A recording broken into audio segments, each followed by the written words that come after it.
evening and welcome to the budget work session for the Lynbrook School District dated February 16th. If we can all please rise to the flag. Mr. Yeager.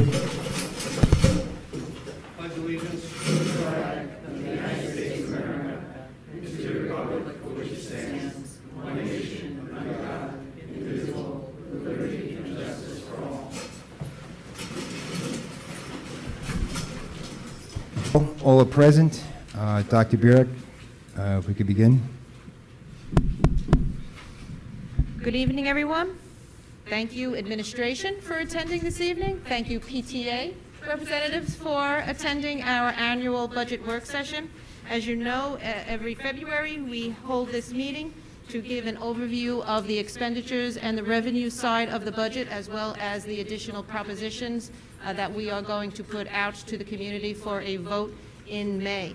We have had some preliminary discussions at some of our previous board meetings to explain some of the individual components of the budget preparation, but I just want to take this opportunity to thank the administration for putting together a solid budget that continues and even expands upon certain programs.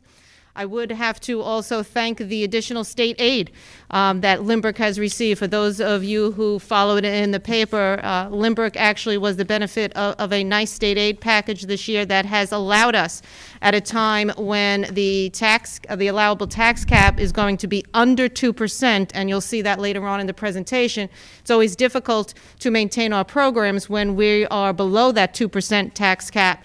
But fortunately, the additional state aid has allowed us to move forward with some of our initiatives, specifically with mental health and some of our other curriculum programs. So it's really a full package, and I'm going to especially thank Dr. Lynch for putting it all together in advance of tonight's presentation. Thank you for making sure we have a solid budget for the students of Lynbrook schools. So with that, I will turn it over to Dr. Lynch. Thank you very much, Dr. Burek, and welcome to the 2023 budget presentation. So as a point of protocol, where are we at in the process? So the process began back in November with the people in the audience, the principals and the directors, presenting their draft budgets to administration. It continued in December, where we discussed potential staffing. And then it all comes together in January, and it amounts in a large book, which is given to the board, and they've had that in their possession since February the 4th. They actually had it online, so we actually went all digital these days, so they were able to access it that way. So tonight is the presentation of the superintendent's budget. This is administration's presentation to the board. So it is their meeting. I always have to be that. It's their work session. So that means they are here to ask me questions, they're asking clarifications about what's inside the administration's budget. I want to do one more bit of preface, just because it's going to matter this year more than it ever has. We are doing the presentation tonight by Lynbrook department, okay, by what I call the budget managers. The budget managers, you can't see them right now, but they're all sitting out there. The principals and the directors own certain parts of the budget. So when we present it tonight, I'll be presenting it in that manner. When I present it in May formally to the community as part of the hearing, I'll not be presenting it in the same manner. It'll be the same budget, it'll be the same numbers, but it will be presented differently in 3 parts so we can be compared to every other district in the entire state. So that's kind of just a point of order, and you're going to see why that's important. That's a little suspense for you, so you can sit on the edge of your seats and wonder why I'm bringing that up tonight. Okay, so we begin with the backbone of the budget, which is staffing. So these are the staffing projections for next year. So we see a decrease of 1.0 at Marion Street. So those of you familiar with Marion Street know that there is a bubble. There's a cohort of over 100 children that is coming through in a section of 5. That cohort will move next year. And when we go from 2nd into 3rd grade will go down from 5 sections into 4 sections, and that represents that position there. In addition, we see an addition of 3 FTE, full-time equivalent staff members, in special ed. We will see that. Again, that's something that Dr. Berman does. She meets with the principals, and they discuss the actual needs of the buildings. So those will be currently anticipated at Marion Street South, and a special ed / reading person at the high school. In addition, a reading teacher, a half-time reading teacher at Waverly Park, a full-time speech teacher to be split between the kindergarten center and Waverly Park. So that's the instructional staff. I want to talk a little bit, the next two, the psychologists and the social workers. So we have most of these people on staff already. So even though I'm indicating increases here of a psychologist of 1.5, those people exist on grant money right now. So right now we had an influx of federal grants that allowed us to bring those people on this year. One thing, welcome to Lynbrook, we're always looking 3 years ahead. We don't want to hire those people to make them go away. So this year we start to normalize them and bring them into the budget, and that's where you see the 1.5 in the psychologists there at the high school and at Waverly Park. The social worker, similarly, is 0.5 at the high school. We're going to see a 0.3 increase in music, and I think that'll come up on the next slide as to why that comes. And this next one is kind of an easy one to understand. Teacher aides, many of these people are here already. What happens is the teacher aides, sometimes we don't know who the one-to-one aides are going to be until we actually see the children. So we are anticipating to keep those 3.5 teacher aides, mostly in the area of one-to-one with special education. Any questions from the board on staffing? Heather, Mrs. Hanson. Okay, so I'm looking at this. We didn't think that West End is covered, West End, yeah? Yeah, so this has been a 2-year plan to bring people in. So we actually added the people this year in order to fill out both West End and Marion Street. So that's kind of how they were expanded. Do you want to talk a little bit about that, Dr. Berman? Yeah, please.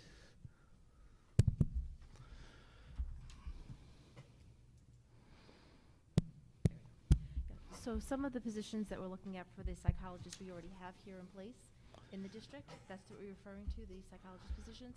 So we currently have the staff here. What we're looking to do, though, is at Waverly Park, there's still a position that we'd like to fill for the upcoming school year, recognizing some of the needs that are there at the building level with the children that are in some of the 821 classes. Okay. And that's already been completed at Yeah. So the Waverly Park .5, that will be new for the upcoming school year. But the Okay. other 1.0 that's already split between two of the other buildings, those people are already here. Got it. Thank Okay, you. thank you. And once again, everything that we do is based on student needs. So when we brought these special classes over to Waverly Park, the needs of those students are warranting that additional .5 psychologist. All right, so the curriculum priorities, which becomes the backbone of the budget. So district-wide, you've already seen this through staffing, additional special education and reading support. At the last work session in January, Ms. Saban delivered a great presentation about the extended school year program. We're very excited about that. So rather than send kids to, as you'll see, Carl Place for their summer placement, we want to bring the kids home, and that'll be an exciting, we've already had a pilot last summer, but we'll be going into full expansion of that program in the new year. Elementary program, I've learned awful lot about things called Itchy's Alphabet and the Sounds Right program. So it's for those of you that know me, I've been involved in educational technology for 30 years. I, for one, am so happy to see chalkboards and actual physical writing about to go on and dry erase boards, and it's some pretty cool stuff. Even from an instructional technology perspective, I think it's a great value. So that's my plug there. Do you have anything to add that, Dr. Balekas? Thank you. There you go. And then we have some exciting stuff happening at the secondary level. So the inclusion of an Accounting 2 class to the sequel to Accounting 1. Health and writing labs, so what's happening there is that it's actually, these courses already exist. It's just a matter of shifting health and writing lab from 10th grade into 9th grade. And we hope to see, a good solid foundation happening in 9th grade to prepare the kids for the rest of their high school experience.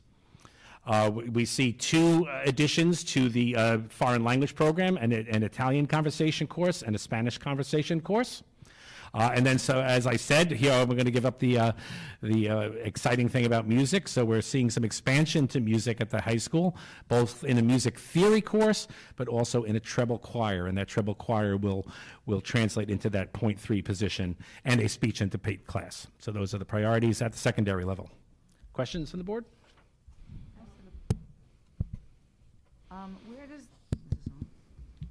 Where does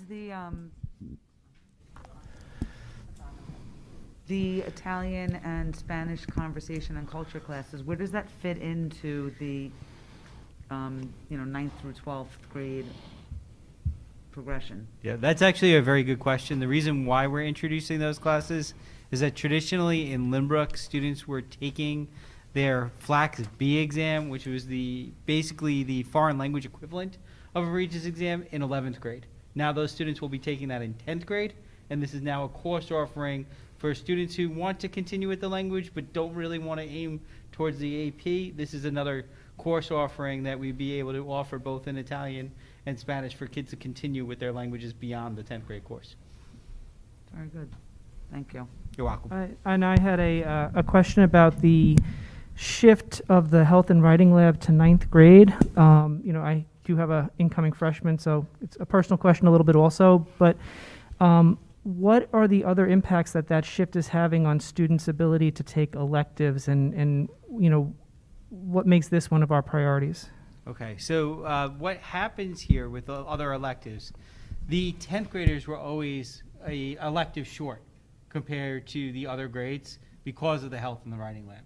So that elective choice is being deferred now to 10th grade. So the 10th graders will, in the future have an extra elective choice that they don't currently have, because that will now be filled in the 9th grade course.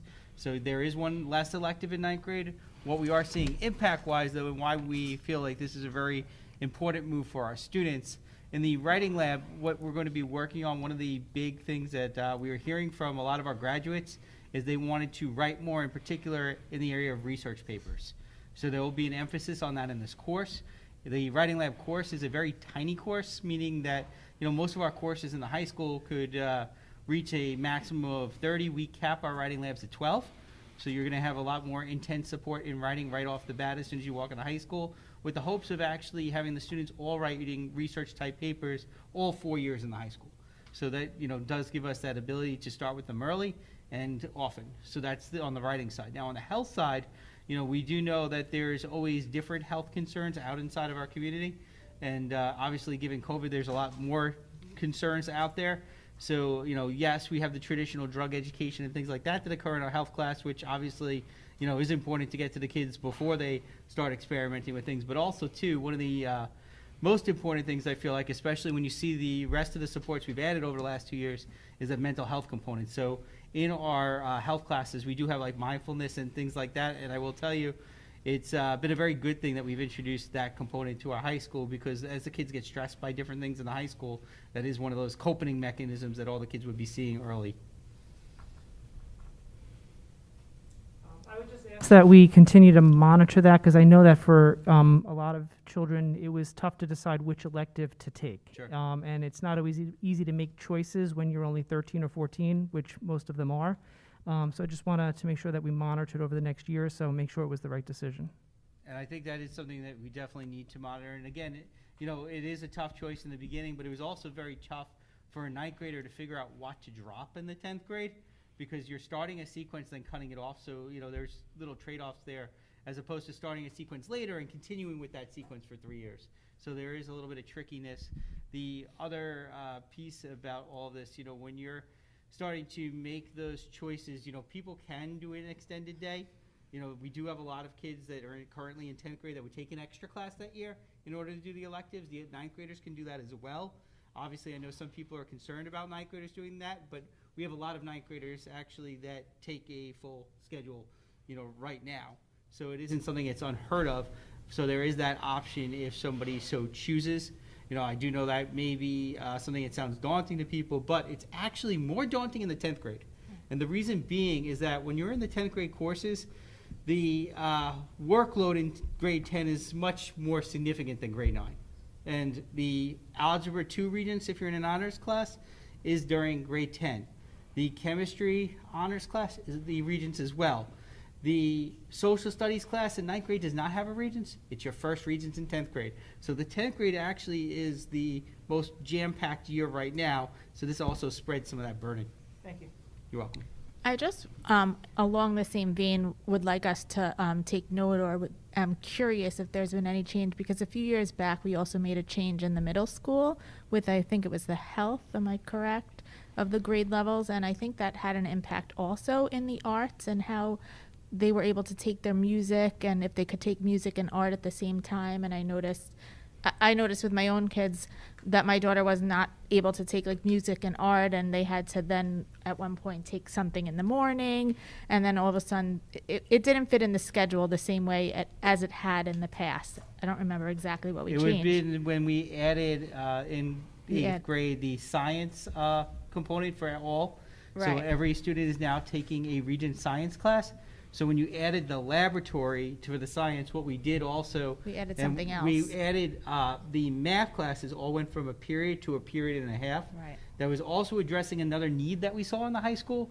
You know, we did have not only the kids that were taking algebra, we had, when the Common Core first came in, we actually had a high number of students prior to the Common Core choosing algebra before, in 8th grade, before they entered 9th grade.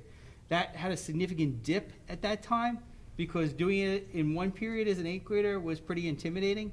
By giving that extra time, we were able to increase our algebra numbers. And also, too, because that algebra class was more difficult for everyone, we were finding that the lab numbers in the high school were a little bit higher in the algebra than we would have liked for the kids that were taking it in 9th grade. And by giving the extra time in 8th grade, we were able to bolster some of those fundamental skills to actually help there. So we kind of addressed some math needs at the same time as introducing a high school science class for the majority of our 8th graders, Right. which was a great thing. But now that we're doing this with the electives in the 9th, I just want us to be mindful that we're not now pushing too many children out of the arts. So I want us to make sure that, going forward, that there's still enough room in their schedules for those things. We have such a wonderful, music and art program in our schools that I want us to make sure that, just be mindful of that change has been made, that we keep that. No, absolutely. I know that, if anybody does have questions about that, our music and art departments would be happy to answer them. The Right. one big question that I've been asked several times, so I figured maybe I'll just put the answer out there. If you're a child that's musically gifted in several different things, one of the requests from the music department is keep your instrument.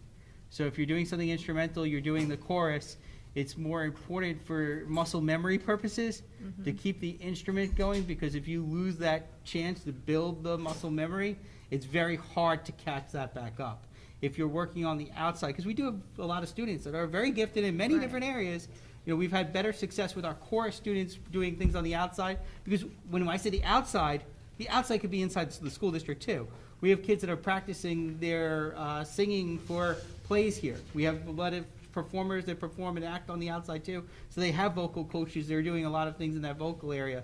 It's much more difficult to lose the instrument than pick it back up. So that was always the request from the music teachers. If you are serious about your instrument and about chorus, unless chorus is your life, it's better to Right. And I just stick with the think, instrument. what you said before was so important about the 9th grade being a good year to take a full schedule. I mean, I'm not there when they speak to the students, but I think that's something really important to stress to them. If they're a student who wants to continue taking either 2 musics or 2 arts, that even though your schedule would be pretty full, that might be your best option. Like, I Sure. just hope that's expressed to them and their parents. Question. Talk to me about this treble choir. Where is that gonna be? I'm not sure the exact year. Where is it going to be? In the high school? Okay, but is it for 9th graders? Is it for 9 through 12? Because we already have 2 choirs, so I'm just curious. I'm going to This defer to Mrs. Schaefer on is why we have the administrators here. We always make a promise that we'll not call them up unless we need them. We need you. So the treble choir is going to be along the same lines as the select choir, where it's going to be a select group. So it would be a more natural stepping stone as an intermediate to the select choir from the mixed chorus right now. I think ideally it is open 9 through 12, but it will be an audition process, and Mr. Walvogel is the one that will be running that ensemble. Oh, okay. All right, any different type of music? It's for the treble voice, Okay, so along those lines. okay. Yeah. So not for you. Oh, yes, it is. It's for anyone who can sing in the range of a treble vocal range. So. Okay, exciting. I guess we'll be continuing. It doesn't take much to get the choir geeks pulse quickening, let's put it that way. Okay, so continuing on, the superintendent's budget decreases by $100. Thank you, Dr. Burek. I do my part. Conversely, the Board of Education budget is increasing by $8,500. This is a large increase. The BOE has been stable for a very long time. This is primarily happening due to requirements. This board loves to talk about some unfunded mandates, so we'll talk about some unfunded mandates here, where we have to advertise certain things. So a couple of years ago, we started to have to do all budget materials in 2 languages. We had to advertise in 2 newspapers. That we kind of never realized that to the budget. So we really, both the district clerk and I and Dr. Burek, we looked at the Board of Education budget. We said, this really needs to be demonstrated in the budget itself so that we can capture that. Also, there are some ads that have to appear in a large circulation paper. That would be Newsday, as opposed to the East Rockaway Lynbrook Herald. The price differential for an ad, the East Rockaway Herald, I think is, $200, $300, as opposed to Newsday, which is $750 to $1,000. So those are real costs that now are going to hit the budget, and that's where you see it. Yeah, unfunded mandate. That's one of Mr. Belmont's favorite ones. All right, the curriculum budget goes up 14.15%. So a couple of highlights there. There is a decrease of $18,600 in the contractual expenses code, and that is primarily due to the fact that the middle school program, we have had the teachers' college model, and now we're going to be removing the consultant part of the program. So the program is being used by the teachers, but I don't think we see the need of the formal support coming from those coaches, so you'll see that decrease there. And then you'll see a flip side to this when we get to the school budgets. You'll see tutoring and tuition increases by $5,000, just so people understand. When people live on a border property, those people can choose to opt into a district or to which district that they choose. So, for example, we collect 5 tuitions from people whose property borders East Rockaway and Lynbrook, or Malvern and Lynbrook. The converse happens. We have one property that borders Lynbrook and Hewlett. That represents the Hewlett property that's going on right there. So we get 5, we give 1. That's kind of the scorecard. BOCES regional certification. So Mrs. Schaefer in the last work session gave a great presentation about buying instruments. So a lease to buy program where we would own high-end instruments. The board thought that was a really good idea, and it's such a great idea that Mrs. Schaefer doesn't even have to see it in her own budget. We put it into Dr. Balekis' budget. So that increase of $113,000 actually appears in his regional certification code, and that regional certification code is kind of the instructional catch-all code for services coming from BOCES. So what else do we get from there? We get our social studies curriculum. We get our science kits. That's where we pay for that stuff. Arts and education. It's a big code that way, and that would be a perfect spot for that program. I just had one question with the elimination of the Teachers College program. Are we continuing with the workshop model in those classrooms, or are we changing how the teachers are teaching, or do we just not need to give money to Columbia anymore? That's the latter or the last reason. So yes, we're not using the consultants anymore. You will see, actually, instead of spending the money on the consultants, you'll hear later on in the budget presentation, we're going to be spending money on literature to support the program. So you'll hear more about books now as opposed to the initial PD. Thank you. Okay, personnel, transportation, and student support services increases 6.57%, and almost all of that can be explained by increases in transportation. We have to talk a little bit about transportation here because it is a highly, highly volatile process. So we have been fortunate enough, and I say that really fortunate enough, a district and a vendor have to have their contract formally approved by the state of New York. We have the right mutually to agree with each other to renew that contract only at the rate of inflation. Ourselves and Independent have pretty much honored that relationship for years now at this point. So why is that scary? Because inflation has only been 1%, 1.5. Now, as you all read the newspaper, it's up above 7%. We hope we might see that crest a little bit, but we're going to renew at CPI, hopefully. What can happen if we are unable to reach a mutual agreement with Independent, our current provider? Then we have to go out for bid again. My colleagues who are in other districts will tell you that going out to bid again, there are certain districts in this area that have seen, without CPI increase, 12 to 15% increases, where there are two neighboring districts I can think of that literally had to add almost $2 to $3 million to their transportation budget just because of the vagaries of contracting. So I think that's an important thing to realize. So what do we actually see here? We see an increase in in-district transportation. We have a responsibility to transport homeless children. That is probably explains most of that for an additional set of buses for displaced students. We see BOCES transportation also going up. Some of that cost is explained by CPI and routing, and then also an addition of matrons. I want to pause for a bit of it. I probably should have hit this on the slide, but I do want to bring it to your attention that non-public transportation also goes up $28,000, 4.5%. So to understand the non-public world, we have a responsibility to transport students to any non-public school within 15 miles of the district. We currently service 18 non-public schools, and we have 3 that are about to be entering the budget in the new year.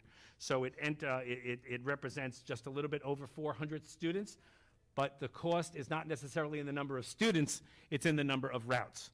So I know I do have to point out that this particular code at this point contains no provision for late busing for non-public students.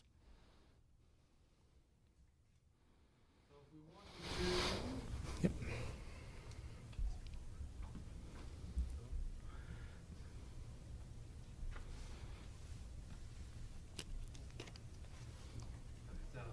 So if we wanted to potentially bus to 18 different schools, how many routes approximately would it be? And as you said, routes, not schools. So Correct. It's not necessarily 18 routes, right? Cor- It might be, it might not be. But how many routes would it be, and what type of price tag is that? So it would end up being probably 18 different routes because the timing for the buses to go for the late busing, they're at all different times, and you're talking about all different locations. So most likely it would be 18 different runs for the 18 different schools. So you're talking almost about $1 million. Is there any scenario where we would choose schools? Say, 3 schools, 4 schools, 8 schools? So if you were to look at the 3 schools that have, like, say, the largest number of students that attend those 3 schools alone, it would be just under 400,000. So then we'd be choosing based on, we'd just be picking schools, and the other people wouldn't have, Correct. they wouldn't have a ride. They wouldn't have the same thing, so. I mean, I would say probably not, it's either all, in my opinion, it would be either all or none. That's just my opinion. Start picking out, say, like, okay, we're gonna service these 3, but not the other 15, and then what happens when, if another school comes into the map a year or 2 from now? No, you make a really good point. I mean, we can't discriminate based on where a child's family chooses to send them. They have the right to choose a non-public school if they want, but we can't then choose which schools do and don't get busing. I think you're right, it has to be all or none. And it sounds like all is a very expensive proposition.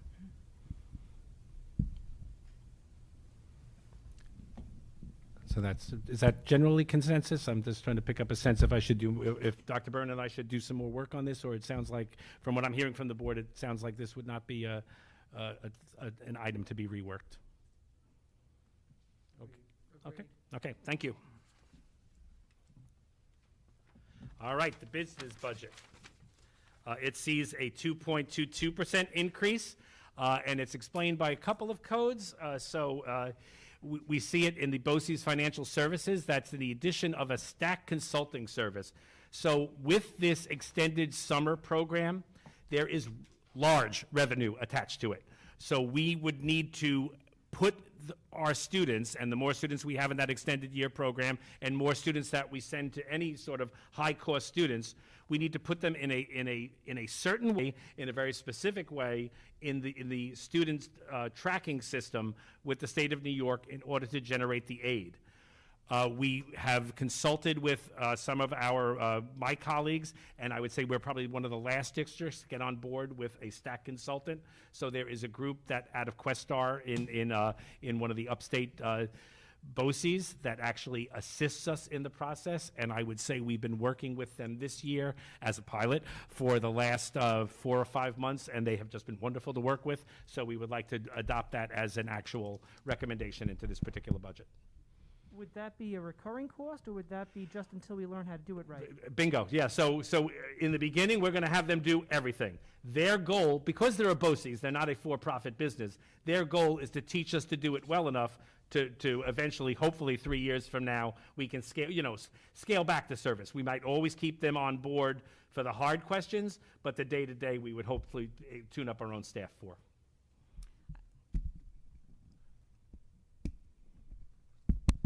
I think the important part of that is the revenue that it's going to generate. It will pay for that service and then more. some. Yep.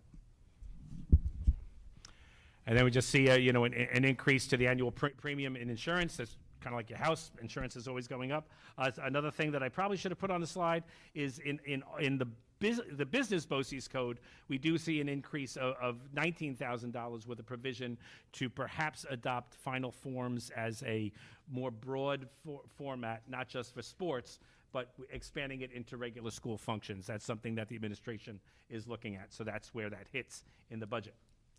Questions from the board on business? Okay, moving on to my favorites because they're the most boring. So debt is going to stabilize. So what you're going to see for this is a 0.18% increase. For the next 20 years, you're going to see it go up a little and go down a little, go up a little. It's just like the mortgage to your house. It's just the way it's going. It'll always be somewhere in the neighborhood of $1.8 million for the next 20 years. That's on the debt side. Interfund transfers. So this is one of those technical codes that generally I just gloss over every year, but this year it gets super duper important. So interfund is when we have summer handicapped programs, the state picks up 80% of the tab and the district has to pick up 20% of the tab. That's the way it's always worked. When we are now doing the work here at Lynbrook, you're actually going to see a decrease of $9,000 because instead of paying those 10 tuitions to Carl Place, we're going to do it ourselves, generate that 80% on our own expenses, and then those kids need to be stacked through that stack consulting service. So it all kind of comes full circle. Mrs. Hanson. Could you just refresh my memory? What does ESY stand for? So yes, so you're going to love it. It is the extended summer program. So that is the one where it's not summer school. I think Mrs. Saban made that extremely clear. It's school year. That's right. Sorry, school year. The S and the Y makes the school in the year. Because it's not summer school. It's the school year. It's the extended school year. So it's kids with basically so that they do not see degradation and they're kept in school so that they can stay up to speed. Thanks, team. All right, the school budgets. School budgets, so there's a lot going on this slide that isn't on that slide, and I'm sure Dr. Blekus is going to probably chime in here. So even though the combined elementary school budgets only increased by $3,278, let me tell you how fabulous your elementary principals are.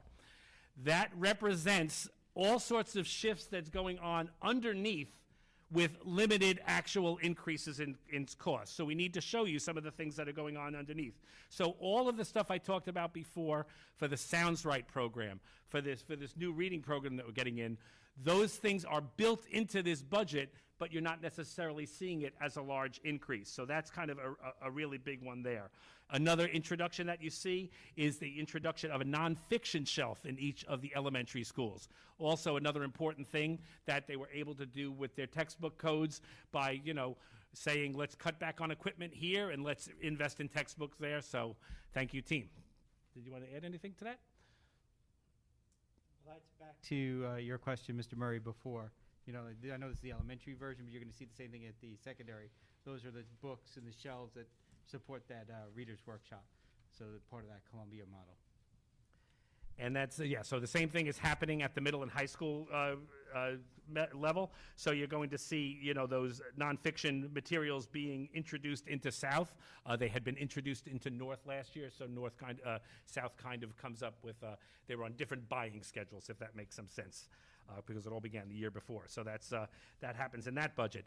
And then some other things I want to highlight from the high school budget, also seeing a decrease from $4,000, it doesn't tell the whole story.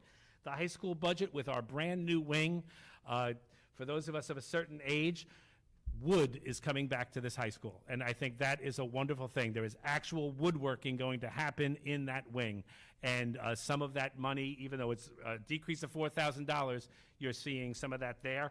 Our new labs need new beakers and need new equipment there. So that's kind of all embedded in there. So like I said, there's a lot going on in this slide because our principles are just that good that they make it appear a lot easier. So thank you, team. So what are some examples of what were reduced in order to add all that nice stuff and still have, flat to decreased expenditures? So you see it on two principal areas. So one is definitely in the equipment codes, because you can do periodic buying for example, you know what this school doesn't need, that this district doesn't need another thing ever again? We never have to buy another desk for as long as any of us are here because of COVID.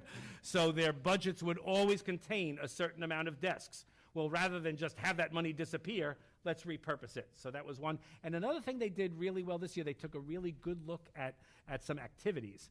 And what they did is they may have reclassified them. So maybe something went from a level 2 to a level 1, and they looked at the real data there, and I thought that was a really nice job that they did there.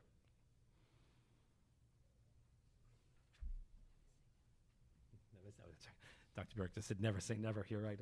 We've lived long enough through COVID-23. Okay. All right, special services. We definitely need to pause on special services here because it's another slide where a lot is going down. So who remembers what I said at the beginning?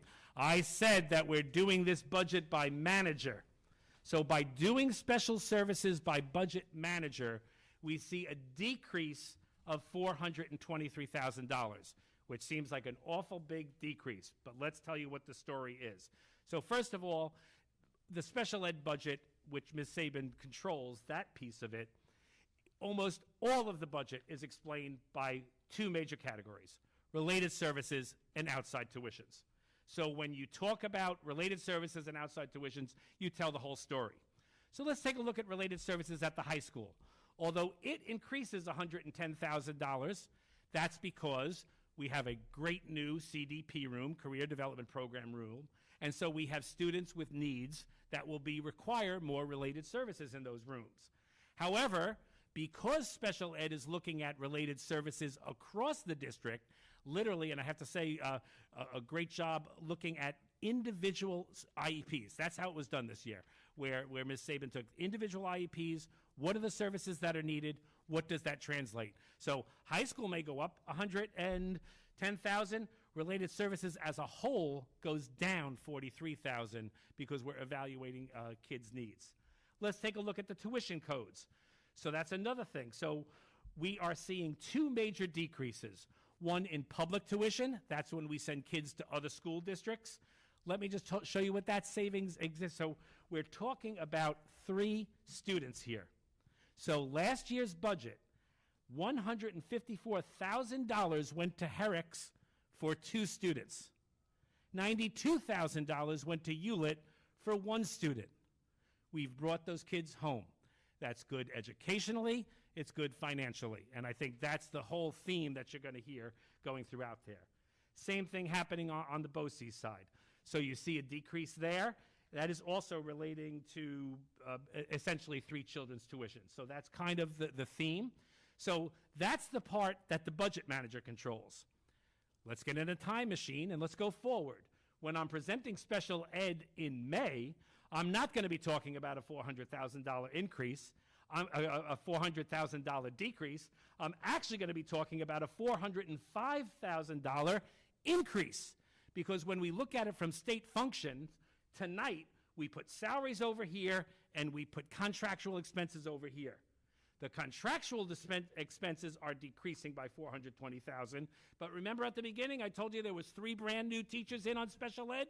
They all come back into the budget, so special ed as a function sees an increase of $400,000. It's an important thing to recognize. The kids are coming home. I think you can tell we kind of like that. And, just, I'm always one for taking it another step further. So, that CDP program, it's really exciting that we're able to save that money on tuition, bring the students back home. They can go to their community school. As that program gets better, I challenge us to be attractive to other districts, and Yep. then that can become a revenue side rather than Why shouldn't we be a like tuition Herrick's side. and Hewlett? Yes. And you just mentioned a great thing. We spent so much time talking about the CDP program here at the high school because it's got the nice new room. We have to talk about the amazing work being done at North. There is a CDP program over there that is just will blow you away, and it is the very foundation for the program. And Ms. Saban, correct me if I'm wrong, that's really where we're actually bringing the kids home, is more at the middle school level. So I think that's we need to see it as a continuum. And I think it's important you know that the middle school program and the high school program work so closely together. They do so many projects and activities together. And I happened to walk over with Miss Saban and Miss Kelleher Walsh for Valentine's Day, where the kids both schools got together and they put together a whole lovely presentation on Valentine's Day, and they made all these wonderful goodies for people. So it's really great that they get to socialize with each other. It's an outstanding educational experience for these kids. Any other questions on special services? So when you get really excited about talking about kids and education, let's just be I'm going to be a buzz joy kill here. Let's talk about oil. All right, here's the facilities budget. Just like your budget at home, you're seeing an increase of $643,000, almost all explained by natural resources and the increase in the price of oil. So right now, we are paying about $2.90 a gallon, just a little bit under $3 a gallon. We don't know where that's going. This budget has a provision for that to go as high as $3.75 a gallon because we simply don't know. So that's the big explanation of this budget. But let's talk a little bit about natural gas. Mr. Seda had a secret project that I probably should have been talking about all along at Capital Projects Update, but it had slipped my mind. With all the new construction going on, we have brought natural gas to buildings where it wasn't. So Marion Street, while we were doing the new gas tank and while we were doing the elevator, National Grid ran a new line, and now Marion Street is a dual source building for fuel. So ultimately, we can save on oil by switching to natural gas. Same thing at our building at Atlantic Avenue. We just put in a new boiler. It is now equipped for dual fuel. This building, I don't know if you noticed, there's a little bit of an addition out there on natural gas. So while you see natural gas going up $190,000, that's a long-term investment that hopefully can break the back of some of these horrible oil bills as time moves on. Question. Sure. So I get asked this every once in a while, and I probably will get asked this question more from people who saw this. Why have we not transitioned any of the buildings to solar? I We, know yeah, we've looked so at it's a lot, yeah, so Yeah. I'm gonna answer, and so this is unprepared, so take it for what it is based on old research. We got a couple of things, no, we were just, that's good. It's a real question that I wasn't prepared for, so here we go. So two things, when we looked at it for this building, we had a very serious look at it here. The amount of kilowatts that would be generated by putting something up onto the high school really wasn't worth it.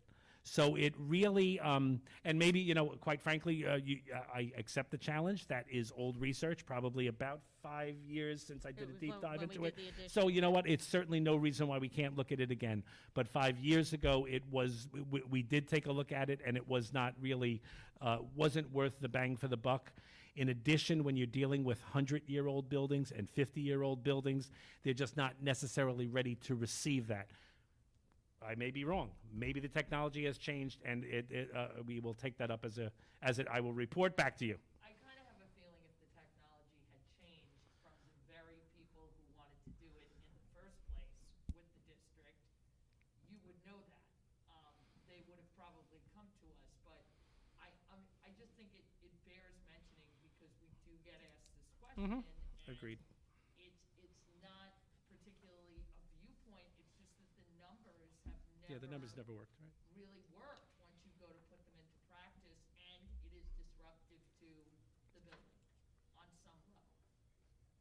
Well, it was the number of solar panels that would be needed on the roofs here at Lynbrook High School, for example, for that addition. It could not power one of our large spaces. That's just the facilities part of it.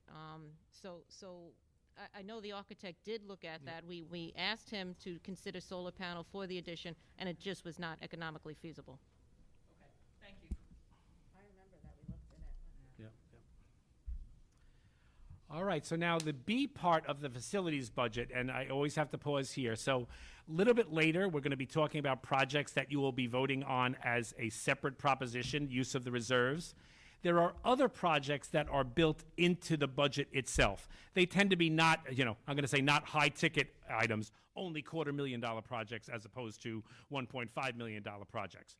The reason why I really have to fully disclose these here is when I do the tax cap a little bit later, you're going to see that all of these projects figure into the tax cap. So what other projects? We are going to be looking at this beautiful floor. So one thing you do, just like when you do work at your house, you fix one room and you realize, wow, the rest of the house really could use some improvement. So the rest of the new wings floor looks so good that we really want to expand it into the rest of the house. That's the start of a multi-year project. At South, there's blacktop. If you can picture walking next to the field where the oval is, and you're going to come around and you're walking towards the tennis courts, and our new flag football field is right there. That is all really kind of broken up blacktop right now. We'd like to start a replacement of that with concrete. Waverly Park, with the expansion of programs, we currently have 16 staff members parking on the street. So what we are hoping to do is do a little bit of a parking lot expansion there into that space on the other side of the parking lot. If you picture that fence at the back of the current parking lot, there's blacktop behind that. We can expand into there. And at West End, if you picture the Voyager room and Mrs. Cruz room, there are two roofs there that are in need of replacement. So, and also doing the full gym floor there, sand it down and bring it back. So those are the capital facility projects that are going to be part of the budget, automatically voted on when you vote on the budget. Communications, IT. So IT is currently in the process of being divided into a curriculum side and an information technology side. We had Mr. McDermott work on the curriculum side, and we had Ms. Couchet, who's in the audience tonight, work on the IT side. So here are some of the highlights from there. We see an increase of $194,000. So just want to point out that we see a decrease in the district software code. That is, we're moving things more and more to the cloud. We're getting more and more involved in the Microsoft Azure environment. So what you would see as a separate spam filter, which we would buy directly from, let's say, Barracuda, is now becoming part and parcel of the Microsoft suite. So you see a decrease on the software on the district side, but an increase on the BOCES network side. What else do we get through the BOCES network admin? We have 4 techs who live with us on a day-to-day basis. that's actually where they get paid from, because we get state aid on those techs. That's why it's important to book it into a BOCES code. Also embedded in this code is the continuation of our One to World project. So as we do, we always replace one set of laptops through the budget and another set through capital reserve. This year we will be replacing, I think, grades 1 and 10. Found that out this morning, so that's good. Thank you. Questions on IT and communications? Athletics and health. Okay, we see a 3.63% increase. Most of it explained by a $38,000 increase to the addition of 4 assistant coaches at the varsity level. So it would be 4. So it'd be 2 for basketball, a boys and a girls, 2 for lacrosse, a boys and a girls. Apparently, we've been told that we're actually a little bit behind the curve here, and it's kind of a more common thing in the county to have those positions with assistant coaches, so we're going to include them in the budget for this year. I think that's a great, we are behind the curve a little bit with other schools and other districts. I think it's a great addition. I think it's needed. I think it's important. Just too many kids to manage and too much for one coach to have to manage, and it's certainly a lot on their plate, so I think that's a great job of adding those. Yeah, I agree. It'd be like the equivalency of one teacher trying to teach a subject to 60 kids. It doesn't work. You're not going to get to all the kids you need to get to. So it's a solid move. Okay, moving on. Fine and performing arts. So this is another one of those. It looks like an 11,000 decrease. So you could say to the rookie, really good job. You brought your budget down. But we know that she landed 120,000 of it into his budget. So, however, I think we should all be warned on a serious note. Mrs. Schaefer did tell me that BOCES anticipates some problems with the supply chain.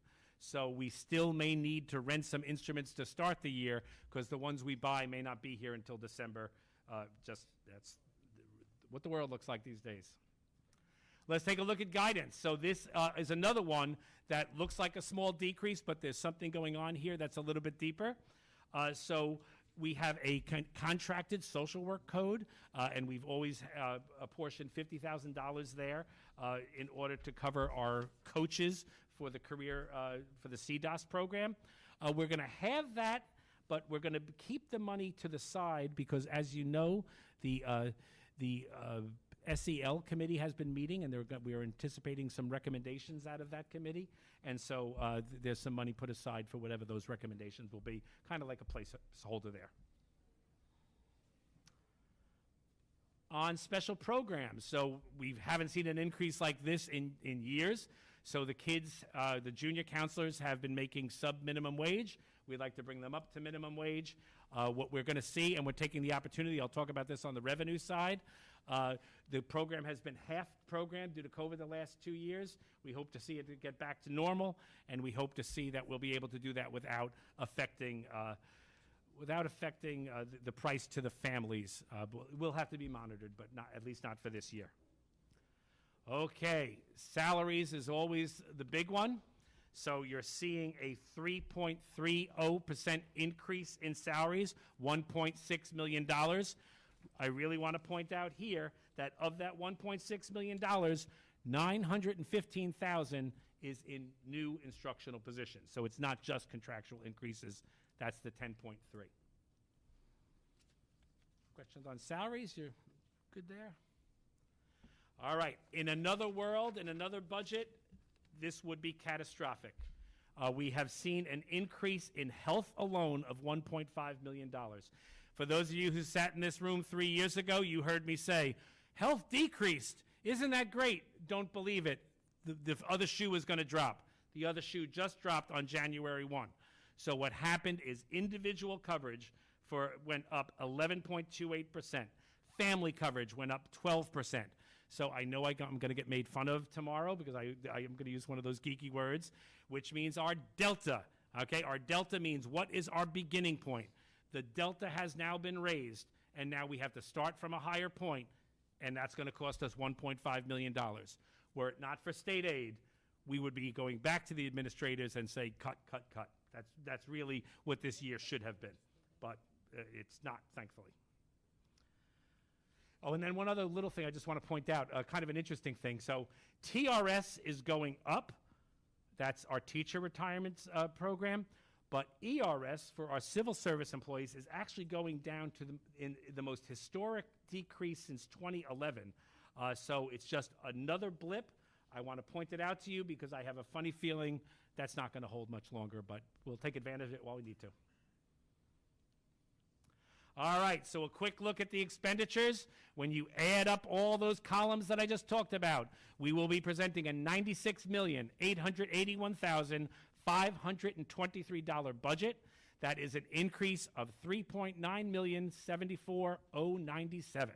And then you see those little variances that I talked about slide to slide. So that was the expense side of the budget. Where are we getting the money? So now on the revenue side of the budget. So continuing education, after a 2-year hiatus, adult education is back. We have a new director, and the program has actually started again. So we're hoping to see our income from that. Summer school, we had to dial back a bit. Normally we're having more districts send kids to us. That hasn't been the trend recently. So we used to have that up, I know when you were business official, probably a lot higher than maybe 20, 25,000, and now we're down to about 8,000. There's that summer playground. So if we maintain the current cost with 650 campers, we hope to get to that 150,000. One change that took place that I just want to remind people, we no longer have, we used to cap it at 2 children per family. It's now every child pay as you go. So that's the one change to that program that will stay in effect. Health services that we bill out to other districts, we're projecting about 170,000. We're going to continue to be collecting rental fees for $30,000. Miscellaneous is everything that we can't count on every year, insurance recoveries, etc. That's at $175,000. Then the pilots. This is one of this board's favorite topics. So you have a handout at your place. So that is the list of the current pilots. We currently have 9 properties in the district that are not on the tax roll. So they pay a total of what will become $5.1 million. On your sheet, I want you to take a careful look at the top ones. 4 of them are going to age out after the end of the next fiscal year, if they're not renewed. So that's just something that you have to look. I know, and this is a question that I always get asked, what's the real impact of that? When you add up, how much money is actually coming off the tax roll? $2.3 million. Just that's what's coming off the tax roll and is being spread across the other taxpayers. So just something, that they hit both ways. So the pilots are a contract. The contract ends at the end of next year. And then they go back to paying. They go back to paying taxes unless they renew their pilot, and then you'll see them next year with the same property with a longer extension. Right, and I know this new pilot it's not on here, but it's going to probably be on next year's budget, which is the Feather Factory. Oh. They got. Yeah, correct. Didn't they get? Yep. Yeah, I read that in the news. I haven't seen anything official on that. They went for 30 years, and I think they got it. Yeah. Is So the procedure for reapplying the same as when they get it, where we have no set, is there any say? Can I we think read it goes pretty much letters the or- same process. Same process? because Okay. we've had them renew before.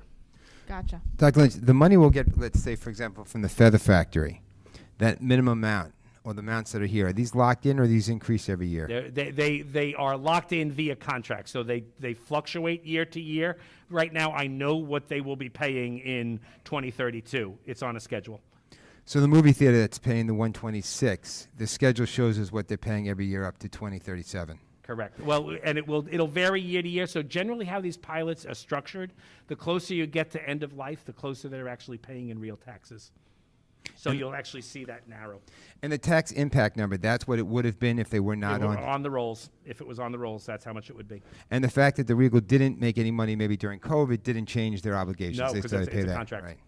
And the money on the tax impact, though, that's not on what it was pre. These are all construction. So the movie theater is only worth that 454 because it was a new project and was constructed that way. Correct. All right, thanks. Okay, so moving on. We intend to use $1.2 million in reserves. The good news here is this is the same exact amount of reserves that we used last year. So we're trying to stabilize the budget. We had to hit the reserves pretty hard a couple of years ago. We've now eased up on their use a little bit, and we just want to level it out a little bit. That's a wise use of our state aid, to just make sure that we don't deplete our reserves. But you can see, $800,000 from the retirement reserve, $300 from workers' comp, and $180 from the employee benefits reserve. And the below number there is what would be remaining in the reserve if this gets approved. All right, the tax cap. I'll go through this quickly because nobody likes to hear me do math. This is how we arrive at it. We take last year's levy. We times it by the general improvement number of the community, which is a 1.0 this year, so we didn't add anything, we didn't lose anything. We add last year's pilots, we take away our exclusions from 2022, and then we times that by either inflation or 2%. Inflation's way over 2%, so we use 2% this year.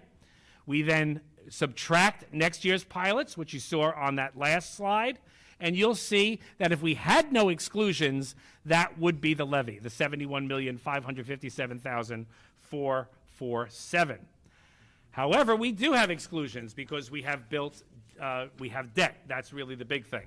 So when we take that figure from the last slide, add our serial principal and interest payment, we add those capital projects in the budget. Remember, I had to point them out on a special slide? That's why, because they're material to the tax cap calculation. We add what we pay to BOCES for their capital exclusion, and then we have to subtract what the state will be giving us in building aid, and that's how we arrive at the levy.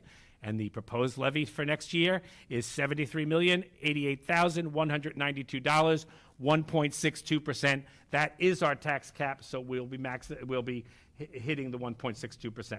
So less than the 2%, but a 1.62.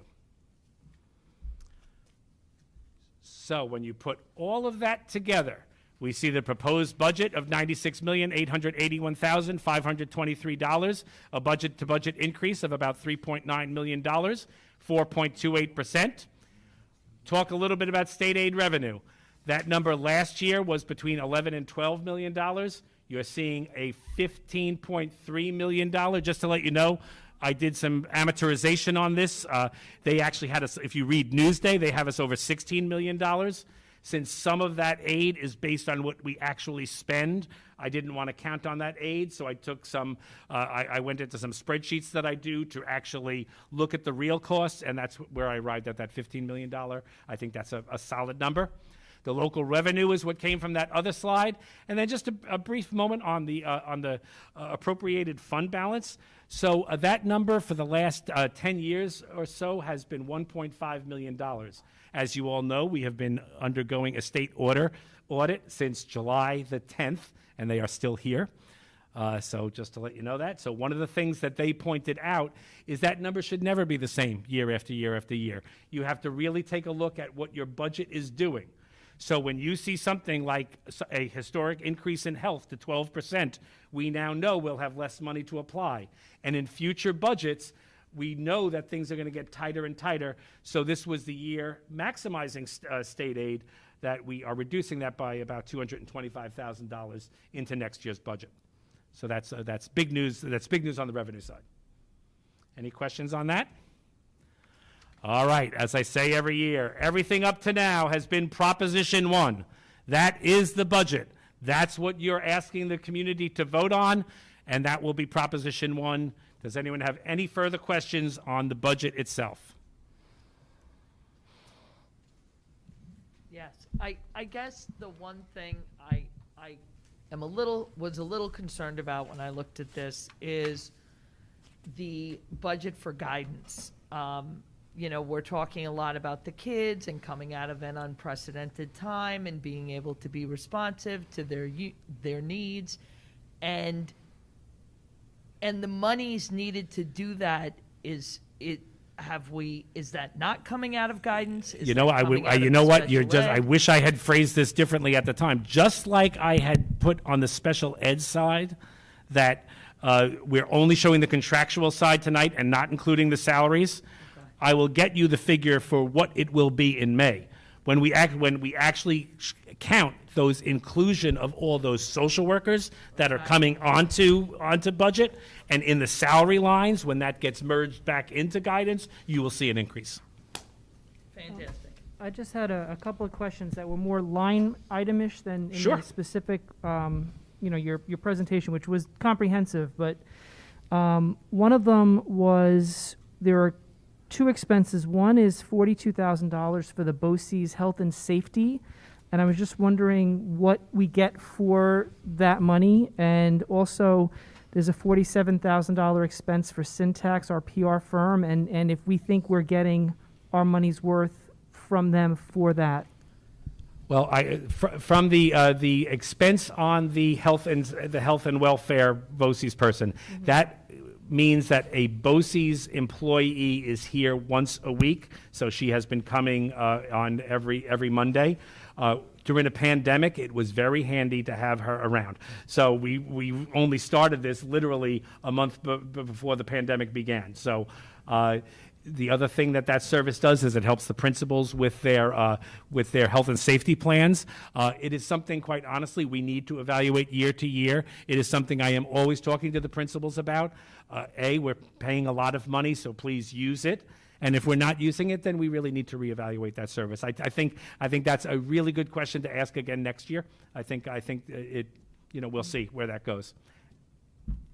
I think we wanted to try it during this pandemic and to get us through some of those hard times, but that's definitely something that we are going to monitor closely and see if it's effective enough to warrant that cost moving forward. Absolutely. And then the Syntax side, so what they do is they cover the press releases for all of these meetings. They do regular stories about everything that's happening at the schools. They do the yearly calendar. They respond to our crises. They maintain our Facebook page. They maintain our web page. There's a lot that's packed in there. And the other kind of nitpicky question I had was, I saw a pretty big increase in some of the equipment budgets at the elementary levels. And that's equipment on the facility side, correct? Yeah, on the facility. Okay, Yes, okay, yes. thank you. So if you could just kind of go into what those specific increases were. So I think you're probably referring, so there's a series of, there's like a 25,000, a 30,000, and another 30,000 at each of the elementary schools? Yes, okay. So those represent stage curtains and everything in the gymnasia. Notice that I went to Catholic school, gymnasia. The gymnasiums, yeah, so what happened is we decided to hold off that project until after the HVAC projects were done, so as not to ruin brand new curtains, so they enter the budget this year. Thank you. Cafe, that's right, Cafe Gymatorium, that's what we call it at Waverly. Right, Mrs. Marshall? Okay, so that's the budget. Now we're going to talk about the propositions that have nothing to do with the budget. So everything you see here, as I say every year, we have big bank accounts that are reserves. We only get to use them if we ask the voters' permission. So proposition will be asking permission to use $671,500 for some technology projects. The big one is $400,000. This district was one of the most advanced technology districts. It goes back to when before when Dr. Burak was the director of technology. The wiring, some of it is 25 years old. So we need to start to replace it, and we hope to do two things with this. We made a big push into our Smart Bond initiative a couple of years ago. So the good news is our security vestibules are in place. That was our priority. The bad news is they were double in cost from what we thought they were going to be. So some of this money is going to do some of the wiring to complete some of those security projects. You see the other half of the One to World project, so first and 10th grade. And then a classroom lab replacement cycle, which seems awfully odd to be talking about this in the one-to-one environment. Mr. Reynes, you changed all the room numbers on me, so I'm gonna talk like it's 2009. So I'm gonna talk about room 206 and 209, Bernhardt and Ehrlich. Those are high-end labs that use Photoshop and certain robotics programs. So whatever those new room numbers, those are the labs that are gonna be replaced. So if we are authorized to expend those funds, $651,000 will remain in the fund, and that's very important. This does not affect your tax levy at all. We're using money out of reserve. Questions on the tech proposition? Dr. Lynch, is any of this work fundable? Aidable. Yeah, you can't double dip, so because it's coming out of the reserve, no. That's the good question, though. Is this replacing some of those new screens that we were looking at when we toured the? So that we had to make a tough choice this year. So we know that in the new wing and in the elementary schools, they have some really nice True Touch boards. So we decided to prioritize this project over the replacement of those boards. That being said, in the regular budget, we have made provisions that if a star board just dies, and some of them are, because some of them are 15 years old at this point, we will replace those particular ones with True Touches. And then in a future budget, we'll roll out a major project. Okay, the next proposition is the use of building improvement and equipment funds. Two major projects that are being proposed here were talked about at the January Board of Education meeting. A turf field at North with lighting, the renovation of its courtyard, and a classroom renovation for $1.1 million. And at Marion Street, the replacement of the turf field carpet, lighting, the movement of the playground from the front of Marion Street to the back of the building, and a remodeling of the cafeteria for $2.7 million, for a total of $3,927,876. If approved, we will still have $3.3 million left in the reserve. We had some discussion about this at the last meeting. We had some concerned people coming to the microphone. So yesterday, the architect and I actually had a walkthrough with members of the Marion Street PTA, and I know members of the Facilities Committee have been discussing this. We actually met also this week, so I will put it to the Facilities Committee if you have any questions or direction. I have questions, I have comments, and anybody can jump in at any time. I wanted to start by letting you all know that this particular project has been, I've been on the Facilities Committee for 6 years. So I think somewhere along the way, it might have gotten lost. We have been working on this for 6 years. This has been a plan that we've spoken about, and we've waited, and we've looked at, and we've really tried to put the best plan together. And when the plan was first brought up, this plan was entirely about safety and security. That was it. It had nothing to do with a parking lot. It had nothing to do with really even a playground. It just really had to do with safety and security of where the playground is. And if I was correct, when we tried to do a lockdown drill at Marion Street, it almost took 10 minutes to clear the playground of all the kids to get them back into the building. And that was one of the impetuses for us to even start looking at this, was some of the real safety concerns about moving the playground to getting it into a spot where it could be much more manageable for the staff at Marion Street to get the kids in a dangerous situation, to get them back to the high school, to get them back to Marion Street, I'm sorry. So that was the sole purpose, and quite honestly, in my opinion, that purpose will never change. No matter what happens this year, next year, that purpose will never change. It will always be about the safety and the security. That being said, we have looked at the best way to do that. And in the last 6 years, certainly Dr. Lynch and Jim Sadia and even the architect, thought that the best way to do that would be to kind of reconfigure the way in which the layout and that, hence the parking lot going that way and the playground moving to the other side. So I guess that was first and foremost, and that's one thing that I really wanted to make sure that we got out there, was that's why we even considered it, and that's why we're doing it. So I don't know if anybody had any questions about that particular piece. I know what's come up has been other pieces, and we've researched them and we can answer them, but I don't know if anybody wanted to just talk about that first. No, I think is this on? Yeah. Yeah, I think I might have even been on the Facilities Committee even longer, and we've been talking about it for many years, and with many PTA presidents, at Marion Street, and I think that's actually even where the idea came from, was with input from them and concerns that they had there. So it came, out of the school as well from years ago, and I think many of those people are no longer in the school. I think that's just an important point to come out as well, that it came from parent input there of ideas that they had regarding safety at the school as well. And I think you could correct me if I'm wrong, but tonight what I think we'd like to do is we'd like to continue with the project, the monetary side of the project. But the actual design, we can meet with, I know there were PTA presidents and people who walked and have ideas, and we'd like to hear those ideas. We'd like to stay at this number. Yeah. Right, if you Yeah, could well, correct me if well, I'm the wrong. one thing, so the Facilities Committee on Tuesday did ask me to do a little bit of homework, and I do think it is possible that we might be able to increase the number by about 70,000 if the board would be okay with that.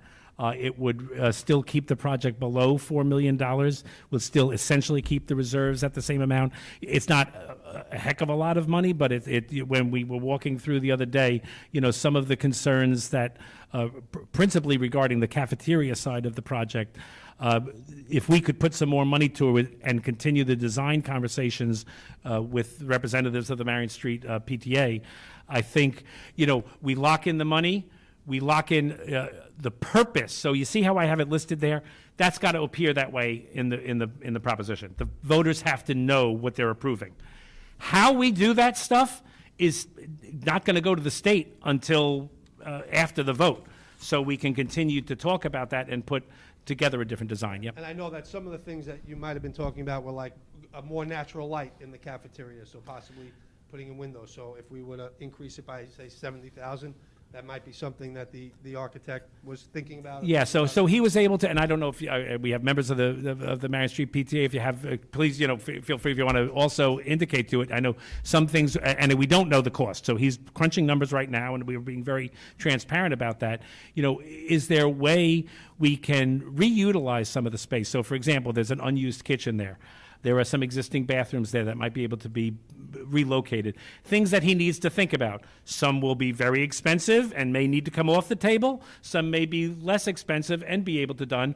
Some may be able, we could do the design now to facilitate that in a future budget so that we're always growing in the right direction. So those were some of the conversations that we were able to have. Now, there are essential limitations. It's an old firing range, it's in a basement, there's just certain limitations that, and I think when you actually walk it, you see those limitations glaringly. But that's not to say that there wasn't, I think the big thing was, it's dark, and maybe by putting in some natural light and maybe doing something with LED lighting, we could make it a much more inviting place. So if I could just clarify, because I haven't been here 6 years. The impetus for this project in the first place was to put the playground in a safer location for the students. We happened to have to redesign the parking lot to move the playground to that safer location, which happened to give a few more spots, but that was never why we were doing this. It's just a byproduct of it. Correct. Okay, thank you. Ms. Murray, also, that's completely true, but it also, we need to state that the functionality of the parking lot is also not safe. So moving the playground more inland, let's say, is a solid move, but remodeling that parking lot to make it function better and safer is also a major priority of the Facilities Committee. Because currently we have kids who play sometimes on kickball court that is sometimes a kickball court and sometimes a parking lot. And that kickball court has 2 gates where these kids can sprint through at any point, right? The way the current parking situation is laid out is not safe. And it's not about gaining parking spots, it's having better functionality to the parking spots, which would make it much safer. Yeah, so, I mean, what I'm hearing is the whole project is really about safety. The parking lot is going to be designed in a safer manner for the kids and for the drivers. The playground's in a safer location, and even the turf field, it's at its age where it's getting less safe to play on, and the replacement of it makes it safe for our athletes and the community's athletes. Correct. So, I mean, just to answer some of the questions that I know came in from the community, we did the research on organic crumb rubber for the turf. I mean, it just really just does not fit into our budget. Now, we have to replace the turf no matter what. At 10 years, it's not safe. To the organic, you're talking about an added $300,000. Plus, we can recycle the crumb rubber that we have currently. What we have currently, we can recycle that, which would make $50,000. It would cost us another $50,000 per year for the organic to continue to replace that. That's an 8-year warranty instead of a 10-year warranty. So now we'll have to replace that 8 years from now instead of 10. And that needs the maintenance. That needs a lot more maintenance, 2 times a month as opposed to quarterly. So, you know, it might be a nice idea theoretically, but you know, in practice, it's just it's way, you're talking about a much more expensive, you know, proposition to do the organic. We did look into it. We you know, we tried, but it's very expensive.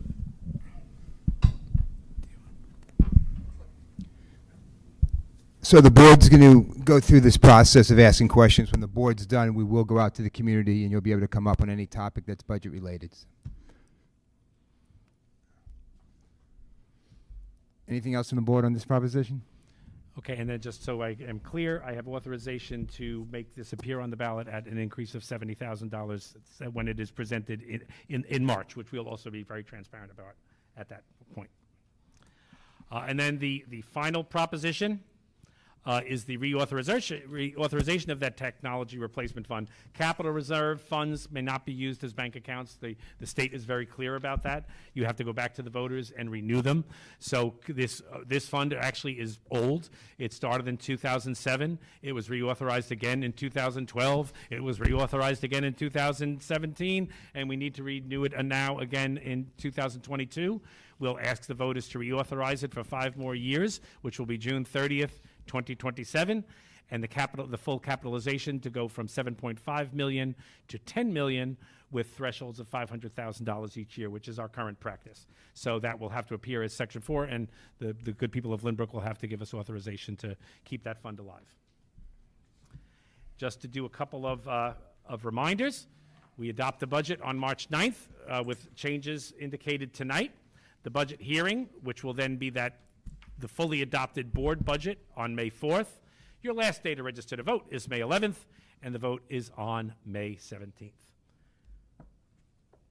I just want to, can I just thank the principals, thank the directors, and if you know what I love about streaming, if Janine is watching, if Janine and Sylvia are watching, no one does more work towards this budget. So the budget that you see, if you see it in front of Dr. Burek, they go through it in increasing levels of detail where they'll tell me the font on that page isn't matching the font on that page, and so I could not survive without the business staff, and I thank them for all they do every day, but especially at budget time. Well, Dr. Lynch, on that same line, the board appreciates the efforts of the administration, and as you indicated, to all the staff in the buildings, going down to the teachers and all specialties, because we know how difficult that is, even with a couple of the unfunded mandates that we saw tonight and somehow having our hands handcuffed. But every year it's extremely comprehensive, it's extremely thorough, it addresses all the issues, and helps to keep the district moving forward. So we appreciate that effort. Seeing nothing else on the board, if anyone from the community would like to address a budget-related issue, please come up to the microphone. Ms. Simpson?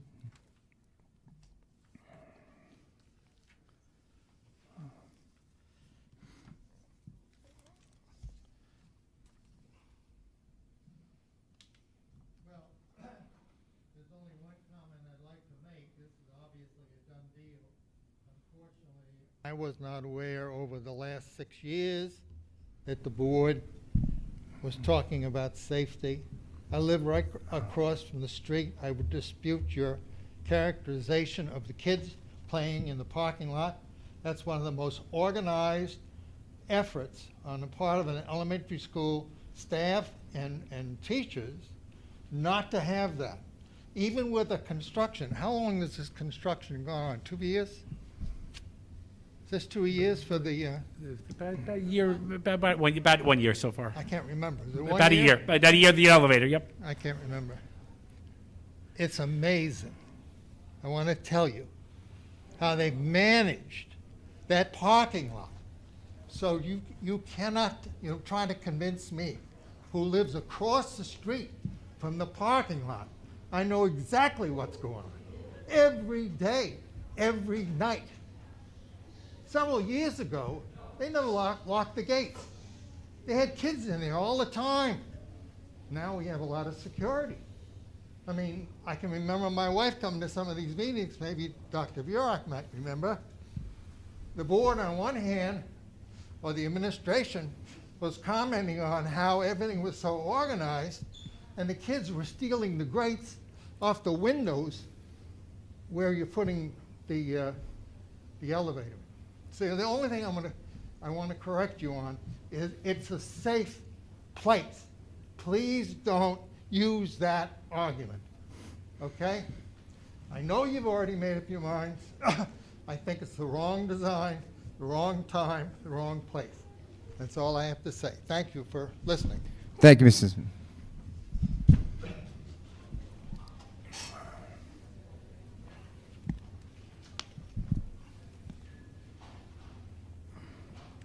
Do I have to say who I am? Mary Beth Stalter, resident. I just have a question about the Proposition 1, I guess, the North Turf Field. We approved that already last year. Like, we voted on that. So what happens if this one gets voted down? Do we go back to the original one, or is that one just? Well, I mean, we would be within our legal right to change the scope to fit within that original voter authorization.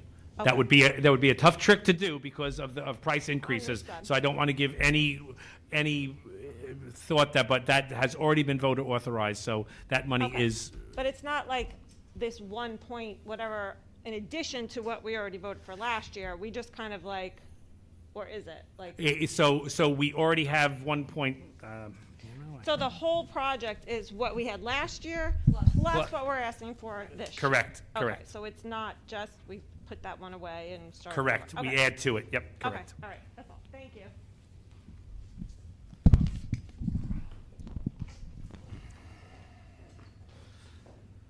So, good evening. I'm Amy Azawi. I'm PTA co-president at Marion Street. Yeah, turn it. This is so awkward. Okay, so. Good evening, Stephanie Alberts, co-president, Marion Street. And I'm Jennifer Page.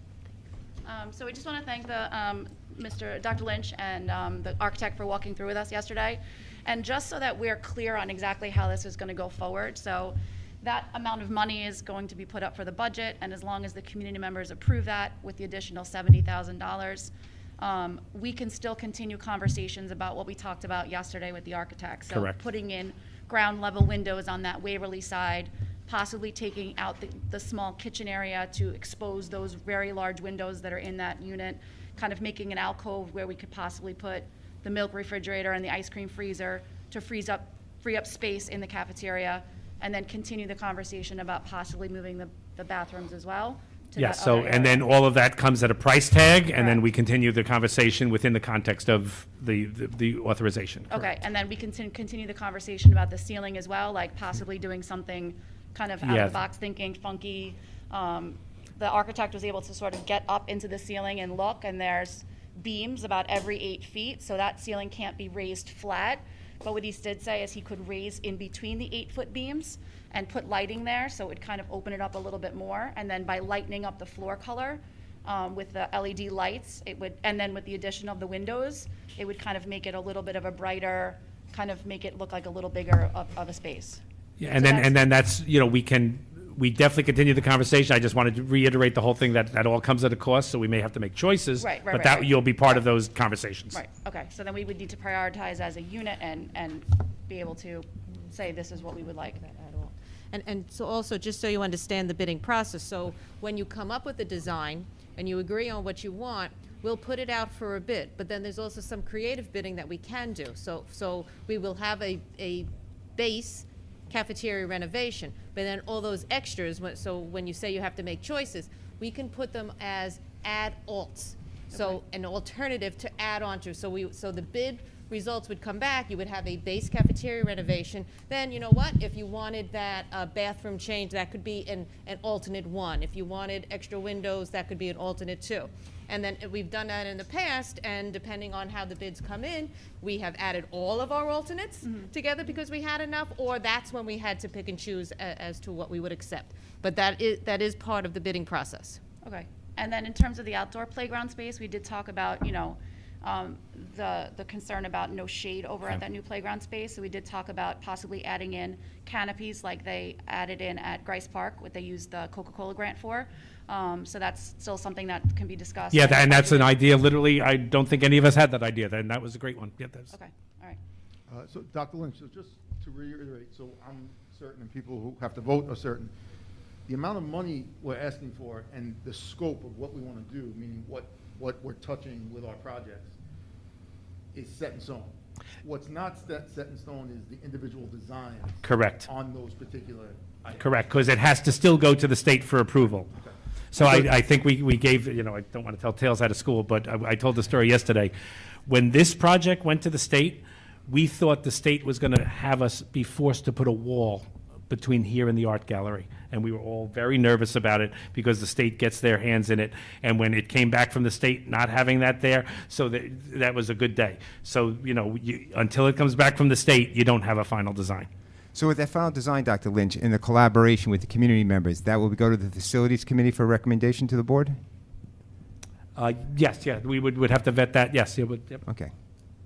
Thank you.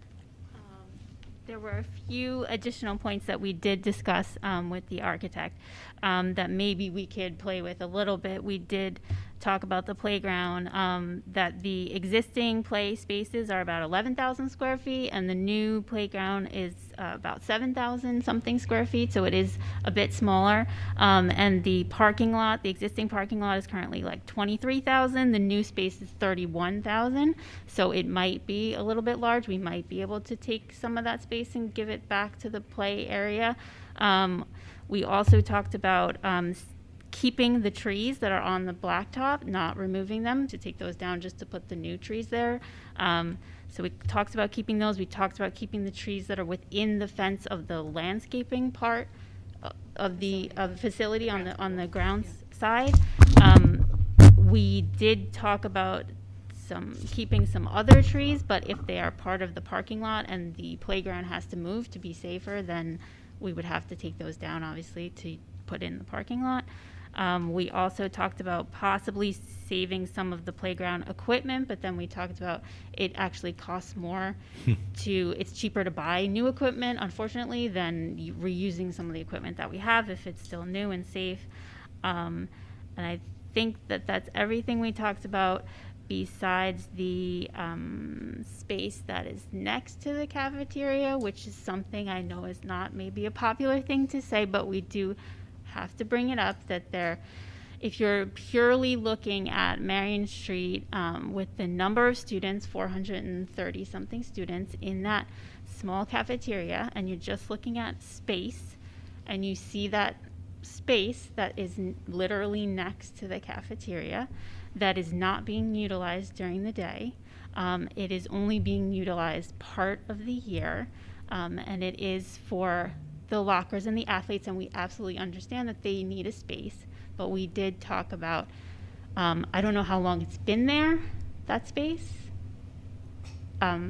We discussed it, and we also discussed... That locker room has been a locker room for a very long time. Yeah. Okay, Yeah. so there are windows in that space. I'm not sure, because I don't know if I'm not looking at the floor plan, but it does seem like it might even be a little bigger than the cafeteria. Is that right, if I'm saying that? Yeah, I don't know. He had those figures in front of him. So we could discuss it with the architect, but it is a very large space that is only being utilized by a small number of students who are not at Marion Street. They might come to the high school and, join the boys football team or the boys lacrosse team. I believe that's the only two teams that use it. So we did discuss, has it ever been discussed, I guess, to put them, we talked about maybe in a trailer, but then we talked about water and bathrooms. Could the water and bathrooms be used in Marion Street and then just have the lockers in the trailer? Other schools actually have classrooms in trailers outside. They're beautiful, they're nice, they're used in other school districts. We talked about possibly moving it to the snack shack because there are bathrooms and there's water there. So if you're purely looking at it as a space, the Marion Street's not going to get any bigger unless we put on an extension. And it's not an empty room, but it's an unused room. And unfortunately, we can't share it because during the day, it's not a general purpose room. It's not a flex space. If it could somehow be shared, that would be ideal. That would be more equitable and fair for everyone. Because essentially it's just not really being used very much when it's so needed by, I feel like, the children that are there having lunch every day in the space. So that was one of the other things that we discussed. I have no idea. I know that's out of the scope of this plan, but I think it's something we need to think about. So. Yeah, and those are some good points that you raised. I know when we talked about, for example, repurposing a locker room to a trailer, that essentially becomes new construction, and then that is clearly outside of the scope of this particular project. But right. that's, yeah. So we do want this project to be passed, and we want to compromise and have everybody come up with the best plan, and we want it, obviously to go to budget and be passed. So we're not trying to be difficult, but while we're in the planning stage and we can make changes, we want to bring it up before it's too late. So that's just what we're trying to do. I'm not familiar with the ins and the outs of the drawings, but the idea of trying to save some of the trees when you also want to make sure you have shade sounds like, that would be a good idea if possible, if it works into the equation. Yeah, I think Mr. Cascone did see, that certainly the ones that are kind of by the picnic tables now, they probably could fit into the plan. Yep.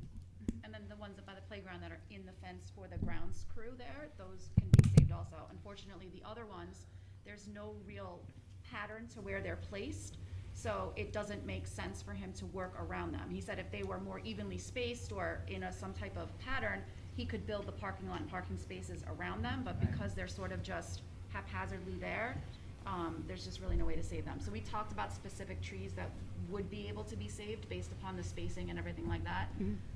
And Dr. Lynch took pictures.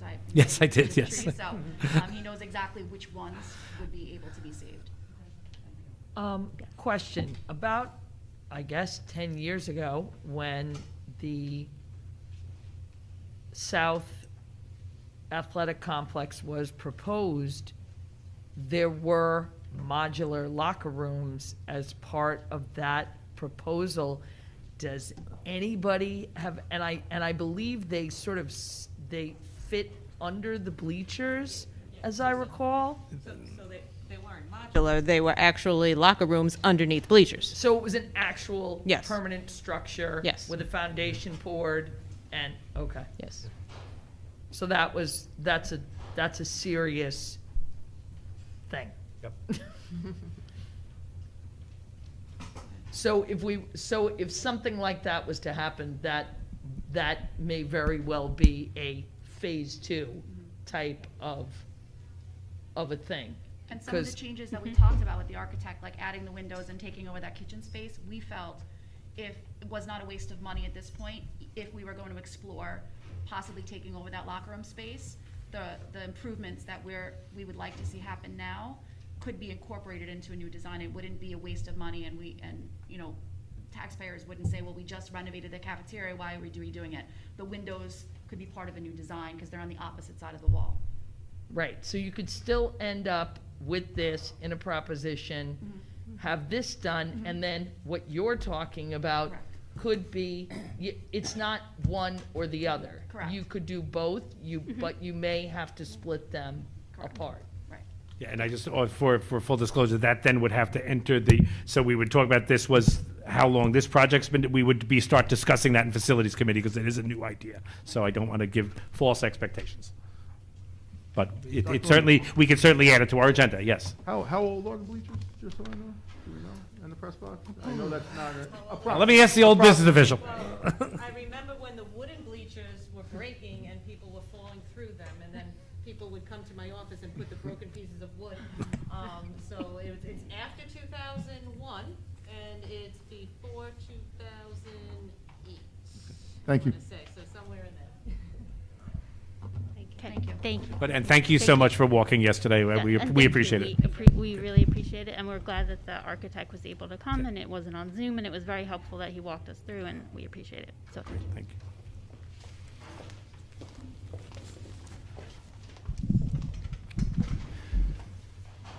Anything else, Dr. Lynch? Nope, I'm done. Okay. Anything else on the board? All right, we'll close the meeting. Our next regular meeting is on March 9th at 7:30 p.m. for our regular board meeting. I'd like to ask for a motion to go back into executive session, discuss matter of personnel. Mrs. Marcus, second. Mrs. Dinino, all in favor? All right, thank you. Everyone get home safe.